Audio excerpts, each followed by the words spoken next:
タイの運輸大臣が国際線の再開を指示した。ヨーロッパ委員会の委員長はツイッターで観光産業を安全に再開させる時が来たと綴っているということです。こんにちは。人生に楽しい旅を住明です。今回はタイの開国についての情報のお話をさせていただきます。このチャンネルではこれまでもタイの開国についての情報をいろいろとお話をさせていただきました。それに続いて今回はタイの運輸大臣が国際線の再開を指示した、そういった話も入ってきました。実際ワクチンが怖いというところもあるんですが、世界はワクチンを中心に今回り出そうとしているような、そういった状況でもあります。ワクチンが怖かったのは臨床試験の期間が短かったのにもかかわらず実際に接種を開始した、そういったところが大きかったと思います。ただ現在世界でのワクチンの接種者が増えてきて、新規感染者が減り始め、重大な病気になる人も少なく、だんだんとデータが取れ始めているような状態でもあります。世界はそういったワクチンの実績とともに接種のスピードが加速してきていて、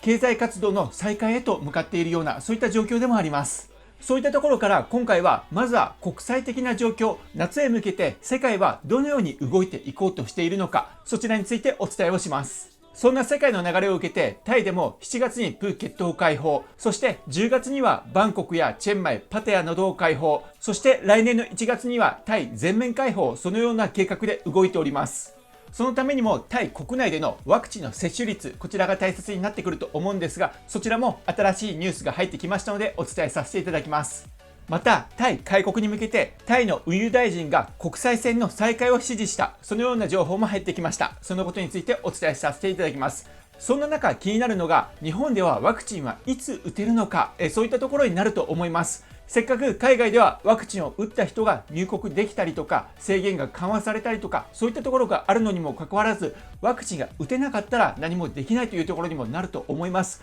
そういったところから日本のワクチンの状況、そちらについてもお伝えさせていただきます。そしてもう一つお伝えしておきたい情報があります。ワクチンは効果てきめんなのか万能なのか、いいところばかりではない、悪いところも見ていただかなければということで、ワクチンを国民たちが接種したのにもかかわらずコロナの新規感染者が現れている国があります。そちらの情報についてもお伝えさせていただきます。そして最後にタイの現在のコロナの新規感染者の情報についてお伝えさせていただきます。今回も2021年の海外渡航についての様々な情報をお伝えしていきますので、ぜひ最後までご覧ください。このチャンネルでは海外のこととか旅のこととか出入国情報とかいろいろ最新情報をお伝えしています。刻々と移り変わりゆく海外渡航情報、そちらも最新情報をお伝えしておりますので、よければぜひチャンネル登録をしてみてください。それではまずヨーロッパでの今後に対しての動きの情報についてお伝えさせていただきます。まずはこちらの記事をご覧ください。フランスの話題になります。フランス6月9日から条件付きで外国人観光客受け入れ、そのような記事になります。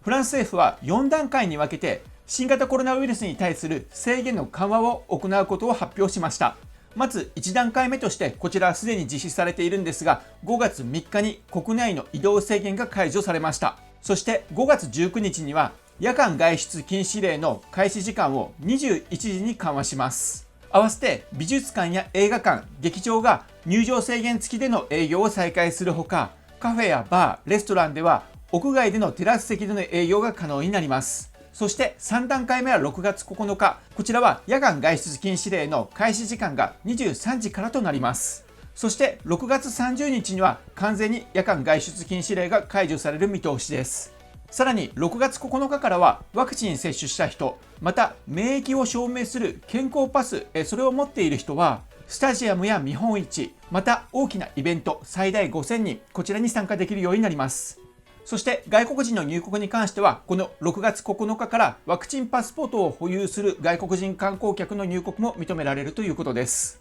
そしてもう一つ記事を紹介します。こちらは5月13日の記事になりまして、 EU 全体に関してのことになります。EU 今年の夏にも EU 以外からの観光客の受け入れ再開か、そのような記事になります。 EU は現在基本的には不要不急の目的での EU 圏外から EU 圏内への渡航に関してこれを禁止している状態です。しかしヨーロッパ委員会は5月3日この禁止を解除して観光などを含めたそういった人たちが EU 圏内に入ること、それを認める案を加盟国に提案をしました。この EU 圏内に渡航できる条件としては EU が許可している新型コロナウイルスのワクチンを少なくとも渡航の2週間以上前に接種していることが条件となるということです。 EU では新型コロナウイルスのワクチンの接種を完了した人や検査で陰性だった人、また最近新型コロナウイルス感染症から回復した人に交付するデジタルグリーン証明書、こちらの発行も計画中だということです。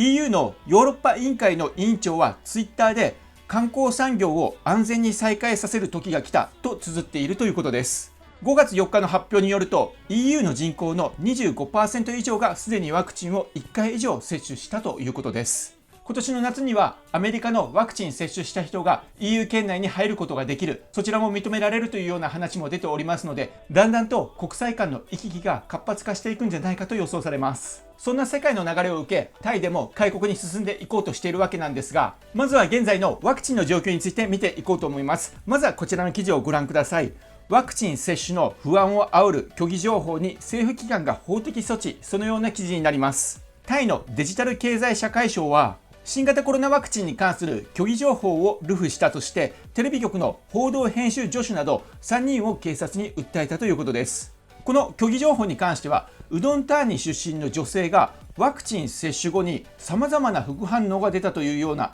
そういった情報なんですが、これは実際は副反応とされる症状の写真は女性が以前アレルギーを起こした際のものであり、ワクチン接種とは無関係とのことだったということです。タイの経済社会省は今回の件についてコロナ禍に人々が苦しめられているような時に虚偽の情報を広めてはならないということを肝に銘じてほしい、そのように話しているということです。それでは次の情報になります。タイモデルナの新型コロナウイルスワクチンを承認、そのような記事になります。タイの保健省はアメリカのモデルナ社製の新型コロナウイルスワクチン、こちらを承認したと明らかにしました。これによりタイで承認された新型コロナウイルスワクチンはアストラゼネカ、シノバック、ジョンソン&ジョンソン、それに続いてモデルナ、こちらの4つのワクチンが認められたという形になりました。この中になぜかファイザーが入ってないんですが、ファイザーが一番実績、安全面ともに安心できそうな、そういったワクチンじゃないかと思うんですが、そのことについてなぜファイザーがないのかということについて、もし分かる方がいらっしゃいましたらコメントで教えていただければ嬉しいです。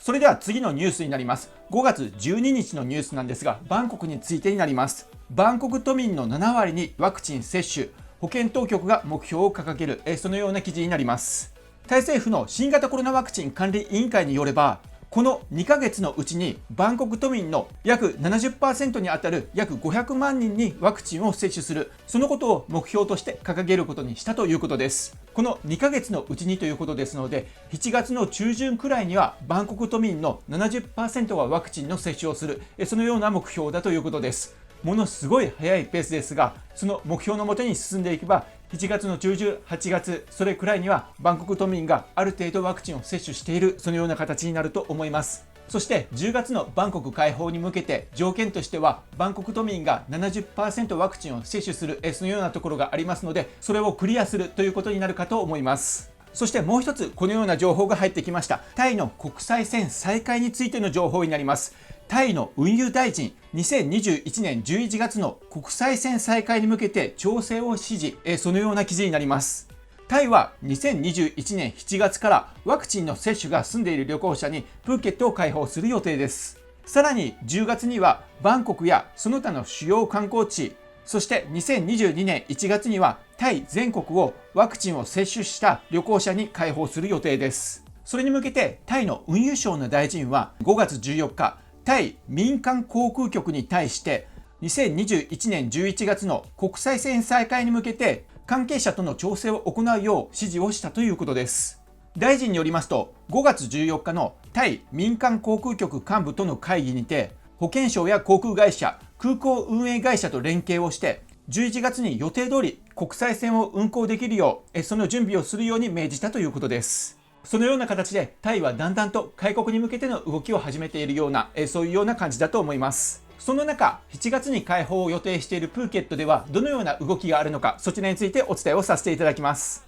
こちらの記事をご覧ください。プーケットの新型コロナ規制を5月31日までに延長、命令違反の外国人は国外追放も、そのような記事になります。タイの南部にあるプーケットは5月12日、コロナウイルス感染拡大対策の一連の規制を5月31日まで延長すると発表をしました。規制には集会禁止が含まれていますが、規制を守らない外国人は国外追放の可能性があると示されているということです。7月1日からワクチン接種済み旅行者を隔離なしで受け入れるサンドボックスをスタートさせるプーケットでは、その日までに感染拡大を抑え込むべく対策が行われている状況です。規制の内容としては、家族間の飲食や祝い事には部外者を含めてはならないというようなそういった規制だということです。この措置に従わない者が外国人である場合、移民法に基づいて国外追放の可能性があるということです。すでに5月9日にはプーケットでパーティーを開催した外国人2人がそれぞれ6000バーツの罰金が課されたということです。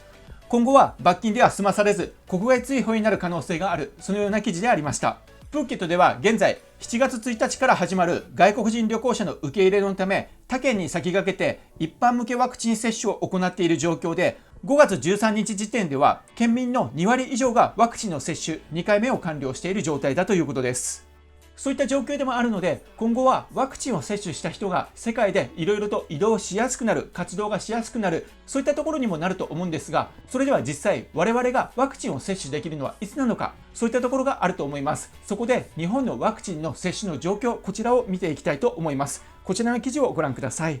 日本での新型コロナウイルスのワクチンの接種に関してなんですが、国際的に見ても遅れをとっているそのような状況であります。世界196カ国中、現在129位ということです。先進国の集まりである経済協力開発機構、こちらの加盟国37カ国の中では最下位に陥っている状況だということです。世界のワクチン接種状況を追跡しているブルームバーグのワクチントラッカーの5月10日の報告では、日本で少なくとも1回の接種を受けた人の割合は 2.4% にとどまっているということです。日本より接種開始が遅かった韓国は 7.1% で世界98位となり、日本は追い抜かれている状況だということです。また国軍による市民への武力弾圧が続くミャンマーでも 3.2% ということで、このミャンマーにも日本は遅れをとっているということです。ただやはりワクチン接種率が上がらないと観光客を日本に迎えるということができないですし、経済活動も遅れていくと思いますので、何らかの対策をしていくんじゃないかな、ワクチンのスピードアップ、そういったものを図っていくんじゃないかなと期待をしたいと思います。それでは次の記事なんですが、ワクチン接種後にコロナ陽性、そのような記事があります。こちらをご覧ください。インド洋の島国セーシェルでは、新型コロナウイルス陽性と判定された3分の1を超える人たちがワクチン接種を完了した人だったというようなそういった報告を出しました。セーシェルの保健省のデータによりますと、先週1週間にコロナ検査で陽性が判明した 37% がワクチン接種を完了している人だったということです。ただワクチン接種を完了した感染者で死亡事例は確認されていないということです。